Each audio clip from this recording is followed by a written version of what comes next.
Tumungo sa Romans chapter 10, verse 4, verse 2. Romans chapter 10, verse 2.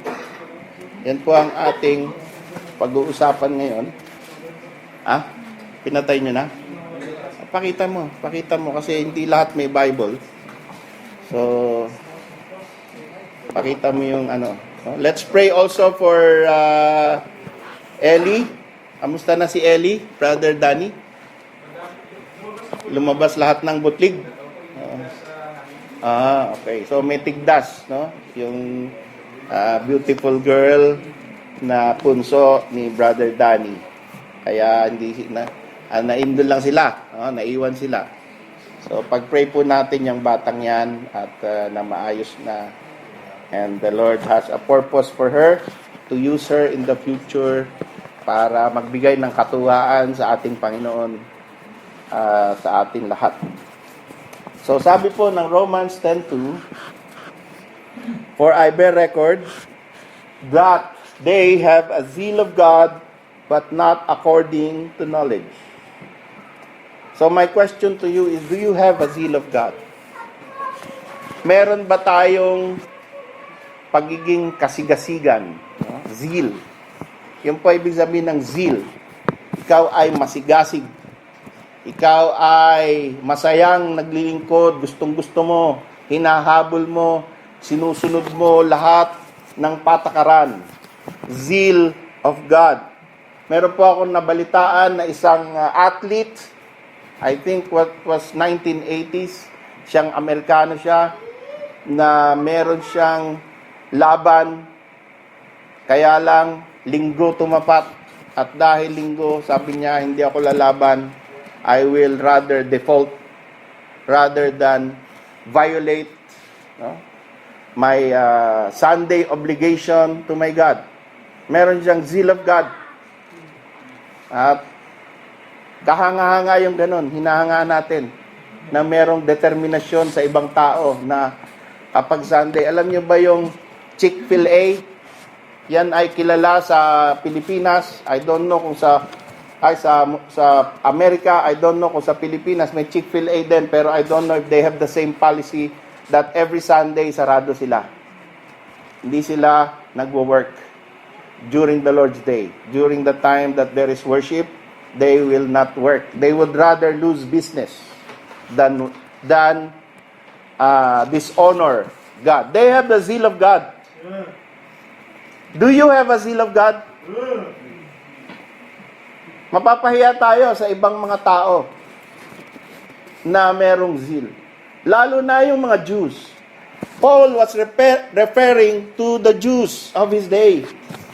And nung nagbasa ko about the habits of the Jews, even until today, nakakahiya ang mga Kristiyano kung pag-uusapan ay being zealous, being sincere, being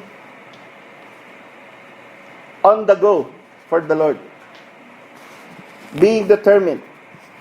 Alam niyo, sabi ng isang aklat tungkol sa zealousness ng mga Jews. Ito, babasahin ko sa inyo at tingnan natin kung you will appreciate their zealousness, like Paul appreciated their zealousness. Immediately upon waking, Jews wash their hands ceremonially and recite the prayer Modeh Ani, thanking God for restoring the soul.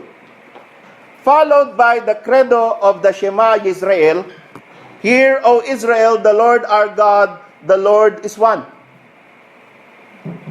Again, before retiring to sleep, they recite a blessing known as Ha-Mapil, imploring God to grant peaceful sleep, which is also followed by the invocation of the Shema Yisrael. Aside from blessings, which permeate the three mandated daily prayer services, Jews are obligated by rabbinical law regularly to recite benedictions for every imaginable occasions and personal experience. These benedictions, known as Berakhot all begin with the identical familiar refrain, Baruch Atah Adonai Eloheinu Melech HaOlam. Blessed are you, Lord our God, King of the universe. And conclude either by acknowledging gratitude to God for divine involvement in every aspect of the believing Jews' lives, or for the opportunity to fulfill God's commandments. The most common of these berachot are blessings of thanksgiving, numbering in the hundreds. These blessings range from thanking God for granting sight, recited at daybreak, to thanking God for maintaining the proper functioning of the body's organs, recited upon the completion of a urinary or bowel movement. There are also blessings to be recited upon witnessing beautiful and natural events, such as a rainbow, or encountering people of great power or wisdom, such as royalty and scholars. It is moreover a powerful sign of the strong Jewish faith in unfailing divine providence that the rabbis legislated that God is to be thanked not merely for the blessings and bounty of this world, but also for its hardships and tragedies. Thus, when one hears of the death of a friend or loved one, God is blessed as the judge who deals truthfully.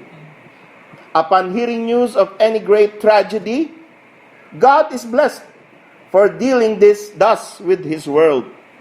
And upon seeing a severely deformed person, a benediction praises the Lord who varies His creatures. The sages of the Talmud suggest that any Jew who has not managed to recite at least 100 benedictions each day has fallen short of his religious expectation. Given their pervasiveness not only in all aspects of daily experience, and the fact that there are well over 100 benedictions in the 3 statutory daily prayers alone, this is hardly an unreasonable expectation. Very zealous, ano po? Pag nakakita sila ng pilay, sabi nila, Panginoon, salamat sapagkat ikaw ay may variety. Pag nakita sila ng natural wonder, salamat Panginoon at binigyan mo ako ng pagkakataon na makita ang iyong beautiful creation. Pero kapag may namatay, sasabihin din nila, Panginoon, salamat sapagkat ikaw ay nakakaalam ng lahat ng bagay. Alam mo kung kailan dapat mamatay ang tao at kailan dapat mabuhay pa ang tao. Laging may benediction. Paggising sa umaga, kahit yung pag-ihi, nagpapasalamat sila sa Panginoon dahil nakakaihi pa sila. So, about every aspect of life, ay merong lumalabas sa bibig na benediction. Bukod dun sa 3 prayers na required. At kung hindi ka nakapagpasalamat sa Panginoon ng 100 times, 99 times lang, you have fallen short. That is the seal of the Jews. How about us? Nakakainis naman eh. Ang bihira naman talagang buhay to. Yung ba lumalabas sa bibig natin? Imbis na pasasalamat? Anong naiisip natin pag tayo ay nagkakaroon ng trahedya sa buhay? Is it praise to God who knows all things and doeth all things well? Or is it a question, a challenge? May Diyos ba talaga? Bakit ako ginaganito? Anong ginawa ko masama? Laban sa Kanya. Yung ba ang lumalabas? So, because of these things na nakikita ni Paul, dahil siya mismo, isa siyang Jewish Pharisee nung siya'y naging Kristiyano. Kaya sinabi niya, I bear them record. Yan ay aking alam na alam. I am a living witness of the zeal of God of the Jews. At hindi lamang po Jews. Siguro, kung tayo ay, yung iba sa atin, 20s, 30s, we have lived long enough to see people who are really zealous in their religion. Hindi lamang Baptist.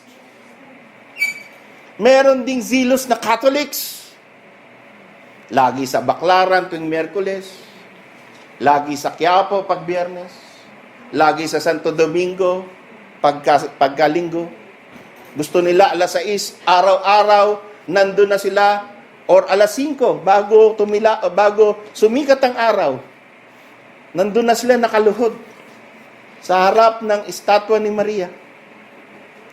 At kapag naranasan ko po yung ako'y nagro-rosaryo ng nakadipa. Hanggat di tapos yung rosaryo, nakadipa. Hawak mo yung rosaryo ganyan. Nakaluhod. And you are trying to internalize each prayer. Iniisip mo talaga yon, hindi yung talagang parang machine gun lang na lumalabas sa bibig mo. Kundi iniisip mo, Our Father, which art in heaven, hallowed be thy name. Sipin mo yon? You are sincere. And we have Muslims who are sincere. Talagang tapat sila. Sinusunod nila Ramadan, yung zakat, yung fasting, yung 5 prayers, yung pag-umrah, sinusunod nila yan. Very zealous. What about you? Are you zealous? Or are you just playing along? Kung ano yung dumating, zealous ako sa aking love life. Yan ang seryoso ako dyan. Huwag niyong sasagasaan yan. Magkakalaban-laban tayo. Zealous ako sa aking career. Zealous ako sa aking pamilya. Pero religion, okay. Extracurricular. Pag may time, may religion. Pag may time, busy ako ngayon. So, pagka may time, tsaka na yung religion na yan. Tsaka na yung Panginoon. Okay? Magpe-pray din ako pag merong time. Kaya lang, inaantok na ako. So, bukas na lang, Lord. Bukas na lang ako magbabasa, Lord, kasi mas maraming time ko bukas. Kaya lang, pagdating ng bukas, busy ka na naman. Zealous for religion. At ito yung makikita natin na meron talaga mga taong ganun. Tayo ba nagkakaroon now that we are rehearsing these things? I know that you knew these things before. At ito'y inuulit lang natin. So ngayon na nauulit yan sa ating tainga, nagkakaroon ba tayo ng desire na sana ganun ako? Meron ba tayong man lang na pumipintig yung ating puso na sana nga maging ganun ako? Or para sa atin sila yon, ako hindi. What is in your heart? God knows your heart. I don't know your heart. Even I look at your eyes, hindi ko makita kung sino sincere, sino ang magseseryoso sa kanilang faith, at kung sino yung nanloloko lang. Hindi natin alam. But si Paul, nakita niya that there are zealous people in the world. Sabi niya, I bear them record that they have a zeal of God. So si Paul, hindi niya sinabi na meron pa siyang isa sinabi. They have a zeal of God. But, yun ang mahirap dun. May but. No? Sana ganun na lang, period. They have a zeal of God. Period. Kaya lang nilagyan niya ng but. So, sana yung ating zealousness walang but. Kaya lang baka meron din. Sabi niya, but not according to knowledge. not according to knowledge. Sa ibang preacher siguro, yung mga born-again preachers na gusto maraming tao lagi, ang sasabihin niyan, you have a zeal of God. I don't judge you. Gusto nila bumalik. No? I don't judge you. I'm not a judge. It's not for me. Napanood niyo na ba si Joel Osteen kung magsalita? I don't judge. I don't know who's going to heaven or not. It's not my place to judge. I just challenge people to be positive, to love God, to have a zeal for God. Pero si Paul, iba eh. Si Paul, spokesman of God. Kaya, he should speak the truth. Okay, they have a zeal of God, but not according to knowledge. So, again, I challenge you to evaluate your own religion, your own performance in the sight of God, your own evaluation of your doctrines, your practices, the things that you do for God. Is it according to knowledge? Kasi, sabi ni Paul, there are zealousness which is wrong. And you will end up in the wrong side of God. If you have a zeal of God, but not according to knowledge, it is a sad state. Isipin mo yon, nagpakahirap ka, nagpakabanal ka, sinunod mo lahat, pero dahil not according to knowledge, sa impyerno ka pa rin dumagpak. Di ba, napaka-tragedy naman yun. Sana nagpakawala ka na lang ng lahat ng kasalanan, tinanggap mo na lang. Kasi pareho lang kayo, nung worst sinner, nandun din sa lugar na yon. Ikaw, zealous for God, eto, worst criminal, nandun kayo pareho. Why? Ito, nagpakasama. He lived according to his nature. Ito, nagpakabuti. Kaya lang, not according to knowledge. So, anong tingin sa kanya ng Diyos? Masama din. No? Kahit pabalik-balik ta rin mo yung verse na yan, yun ang sinasabi niyan. You can have a zeal of God, but not according to knowledge. You can be sincere and be sincerely wrong. Ang illustration lagi ng aking pastor tungkol dyan, may sakit yung anak mo, and then, because emergency na, you are sincere, you want your child to be healed, kumuha ka ng gamot, nakalagay dyan, ito ang gamot para maggumaling ang iyong anak. You are sincere, and pinainom mo yung gamot, namatay. Dahil mali yung gamot na binigay mo. Or nilagyan na pala yon ng ibang laman. So, ano yun? Gusto mo bang patayin yung anak mo? Hindi. But you are very sincere. But you were sincerely wrong. And if you're sincerely wrong, you cannot make it right. Kaya, isipin natin ang ating relihiyon. Isipin natin ang ating katatayuan sa harap ng Diyos. Isipin natin ang ating pagsunod sa Panginoon. Tama ba? Hindi yung basta sunod ka lang. Paano natin malalaman ngayon kung tama o mali? Lalo na tungkol sa kaligtasan. Meron tayong standard. The Word of God. Kaya, yun ang titingnan natin. The Word of God. You have a zeal of God, but not according to knowledge. What do you think is the situation that led Paul to bear record that their zeal is not according to knowledge? Pumunta tayo sa susunod na verse. Romans 10:3.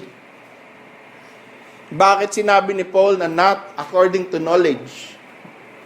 Yung obedience yung sincerity, yung zealousness ng mga Jews na kasama niya, kindred niya, pinagpe-pray niya. And one of the example is Nicodemus. Siguro, nasabi ko na sa inyo yan, oftentimes I use him as an illustration. Nicodemus was a ruler of the Jews. He was an excellent person. He knew his Bible. And he does not only know his Bible, he follows his Bible. And by following the Bible, the Old Testament, that is, the Scriptures, he excelled so much that he became a ruler. He is one of the in the Sanhedrin court. Kaya lang, nakita niya ang Panginoon, sabi niya, ibang klase to. This is from God. Kaya he came to Jesus by night. Jesus know him. Like Jesus knows you. He knows you inside and out. And Jesus knew who is Nicodemus. And what did the Lord say? What do you think Nicodemus expected? Pumunta siya sa Panginoon saying, Panginoon, ikaw ay galing sa Diyos. We are acknowledging you. And kilala mo ako. Ano palagay mo ang ine-expect ng isang taong ganon? Recognition din. Di ba? Ay, salamat naman. Mabuti na lang. At yan pala ang inyong conclusion doon sa Sanhedrin Court. Na-convince na pala kayo. Salamat naman. At alam ko, mabait kang tao. Alam ko, ikaw ay sumusunod sa lahat ng utos ng Diyos. Alam ko na ikaw ay mataas. At salamat, pumunta ka rito at nire-recognize mo na ako ang Mesaya. Hindi eh. Hindi yun na sinabi ng Panginoon eh. Ang sabi ng Panginoon, you must be born again. Ibig sabihin, yung ginagawa mo lahat, wala yan. Zero yan. Hindi yan nakakaligtas.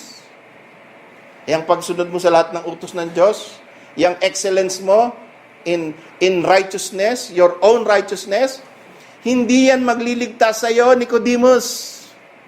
You must be born again. Unless a man be born again, he cannot see the kingdom of God. At yan po lahat ang estado ng isang tao na merong zeal of God, but not according to knowledge. For they being ignorant of God's righteousness. If you are pushing your own righteousness, then if you have that, you are ignorant of God's righteousness. If you think that by your own righteousness, you can earn heaven, kung sa tingin mo, ikaw ay nagpapakabait, at yan naman ang laging pag tinatanong natin ng mga bata, no? At minsan pati matatanda. No? At minsan kahit na yung mga pastor na, paano ba nakakapunta sa langit? Magpakabait ka. Ano ang sagot? Huwag kang gumawa ng masama laban sa kapwa mo tao. Makakarating ka sa langit. Siguro naman, ang Panginoon titingnan yung performance mo sa lupa, sa buhay mo. Siguro naman, maaawa siya sa'yo dahil nagpakabait ka naman. Kaya, di papapasukin ka niya. Yun ang idea ng lahat ng tao. Ama? Pero ano ang sinasabi ng Bible? If you are pushing your own righteousness, establishing your own righteousness, you are ignorant of God's righteousness. Magkakontra yan. Saan ka pupunta? Your own righteousness? Or you abandon your own righteousness unto salvation and accept God's righteousness alone? Kontra yan.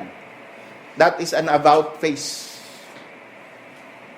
Kaya kailangan maintindihan natin yan. Ano ba yung God's righteousness and your own righteousness? Men who have religion have a zeal for God. Meron ba tayong religion dito? Okay. May kanya-kanya tayong relihiyon. And that is what we do for God. That is religion. What you do for God is your religion. But what God did for you is your relation. Kailangan mo ng relationship so that you can receive what God did for you. Ano nakakaligtas? Yung religion, what you do for God, or yung relationship, what God did for you? Relationship. Alam natin yan.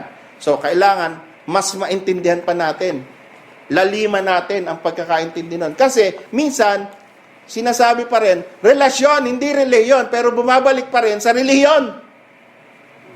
Ganun din eh. Alam niya lang i-quote yung magandang phrase.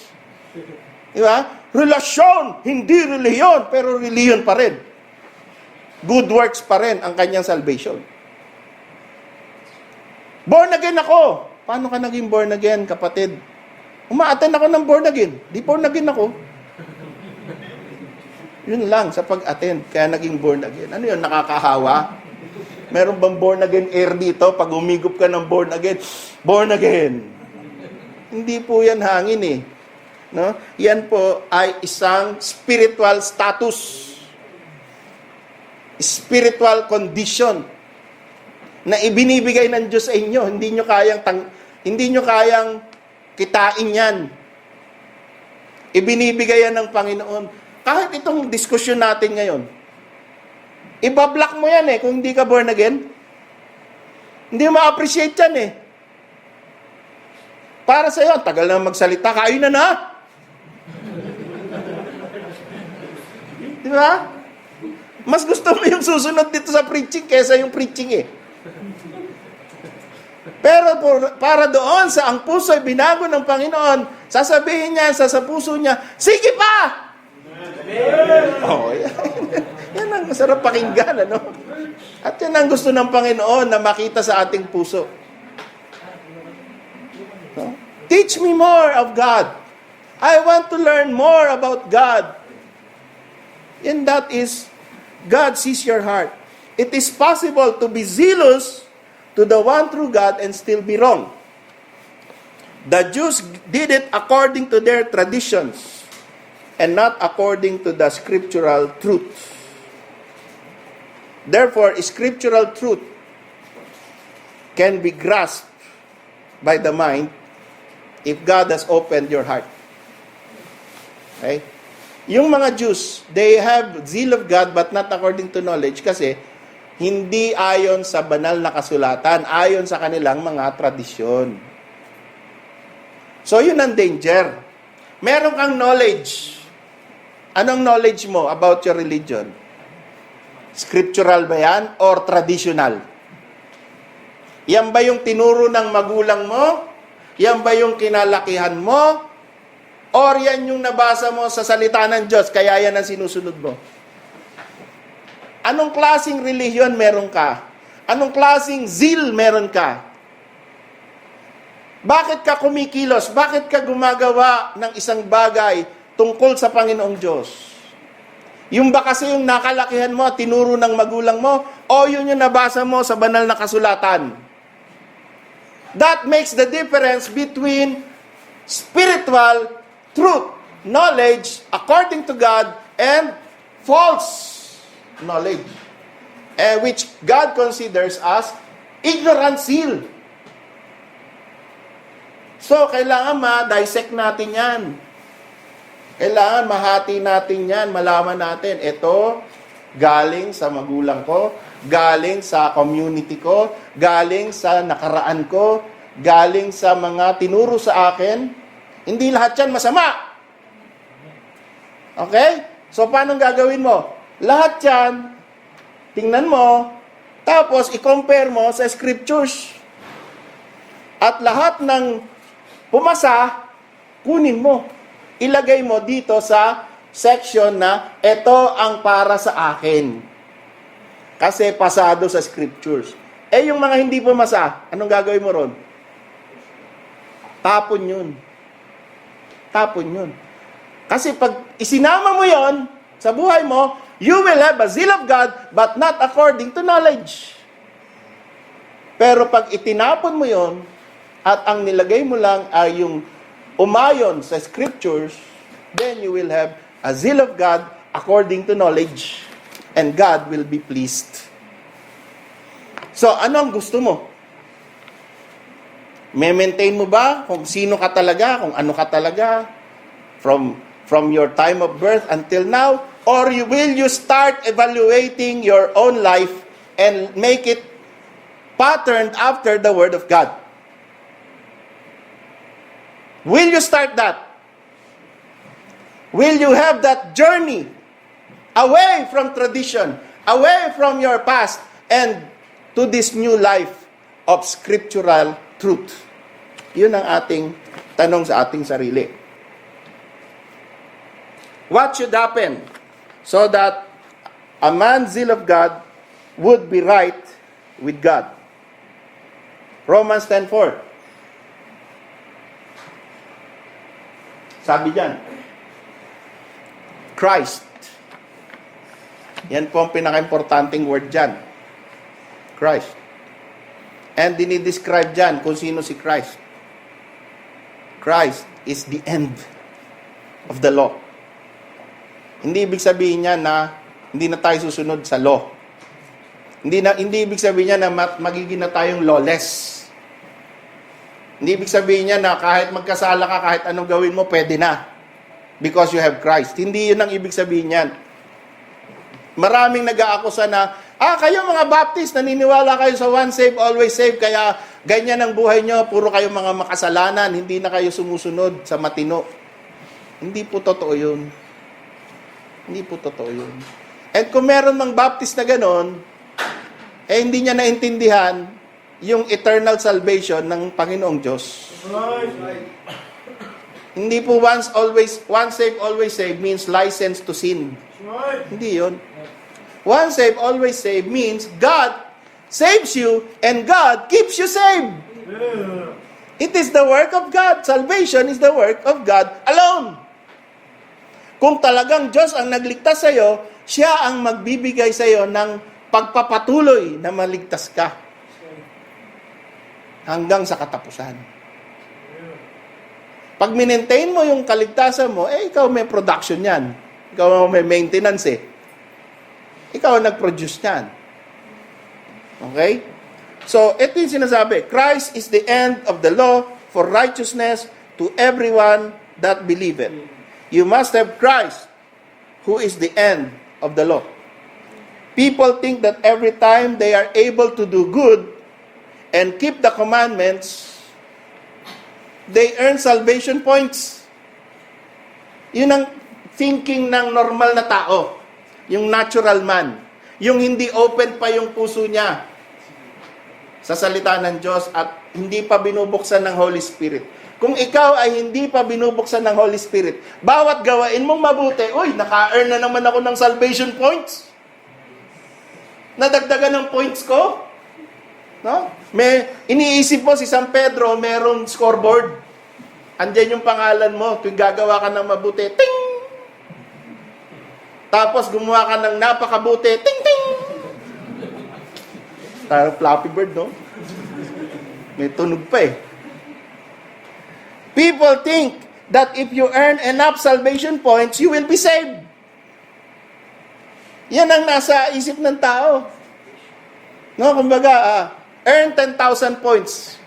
Hindi ka mag-game over, tuloy. At sigurado makukuha mo yung next rank. No, magiging kang commander of the next rank. Nakangiti yung mga naglalaro ng commander. You will be in heaven and you will live happily ever after. Because eto na yung points ko Hindi na matitinag ang sigurado na ang gusto mo ng konting points, kulang ka yata No, idadagdag ko yan sa'yo. Kayang-kaya ko naman alam ko na yan Diba? Kaya yung iba, dahil iyon ang isip nila, gumagawa sila ng cheat code. The truth is, Christ has completed all the points for you. He has arrived at the end of the journey for you to salvation in behalf of His people. And He did not only earn all the points needed so that you will be saved. He earned all the points needed for you, and He even erased all your mistakes. He shed His blood so that you will be clean. So wala kang errors unto salvation. Kasi kailangan pagka titindig ka sa harap ng Ama, wala kang error, covered yan, bayad yan, at you have earned the correct points. And that is impossible for you. All have sinned and come short. Kahit anong gawin mo sa buhay mo, kahit by point system ang kaligtasan, short ka. Kulang. Di kaya. No? Parang may iba sabihin na natin, ang threshold 2 million points. Yung buong buhay mo, ginastos mo para sa kabutihan at pagsunod, naka-earn ka ng 20 points. So you have 990,000 points to go. Tapos na yung buhay mo. So, short. Short ka. But Jesus paid it all. Jesus Christ is the Messiah who prevailed for His children, for the people who are in Christ. Yan ang ibig sabihin ng Christ is the end of the law to salvation, for righteousness. Do you want righteousness? Go to Christ. Don't go to yourself. Don't try to earn points so that you will earn enough righteousness. Don't try to work for it, because Christ already achieved for those who believe in Him. Go to Christ. Yan po ang trabaho ng preacher. At yan ang trabaho ninyo, mga kapatid. If you want to go out and soul winning, point them to Christ. Don't point them to yourself or your achievement. At sasabihin mo, kung wala ako, di ka na-save eh. Kung tayo magmamalaki, wala tayong maipagmamalaki. Si Kristo lang ang sentro ng ating nambahan dito. Ang sentro ng ating atensyon dito. Sabit lang tayo dito. Siya ang talagang bida dito. Sana siya ang bida sa inyong buhay. No? At hindi yung ating sarili. Christ is the end of the law means Christ has finished the work. Sabi niya, it is finished. You don't need Mary to be saved. You don't need your church, even your Baptist church, you don't need this to be saved. You don't need to be baptized to be saved. You need Christ. And Christ alone. Then after that, tsaka ka sumunod. Dahil gusto mong matuwa ang Panginoon. Pero kung kaligtasan ng pag-uusapan, hindi po natin kailangan ng mga santo, hindi natin kailangan si Mary, hindi natin kailangan ng bautismo, ang iglesia, na maging membro tayo, hindi natin kailangan maintindihan ang mga doktrina lahat upang tayo maligtas. Kailangan lang natin ang ating Panginoong Hesukristo at meron na tayong perfect righteousness in Christ. God's laws are important, but Christ is the end of the law. So if we have Christ, we have everything about salvation. Kaya mga kapatid, mga kaibigan, I have tried my best to explain to you that you may have a zeal of God, but you must check your zeal. because maybe it's not according to knowledge. And if that's the case, lahat ng pagiging pagpapakabanal natin, baliwala. Kailangan po i-check natin sa scriptures. Pangalawa, kung gusto mo ng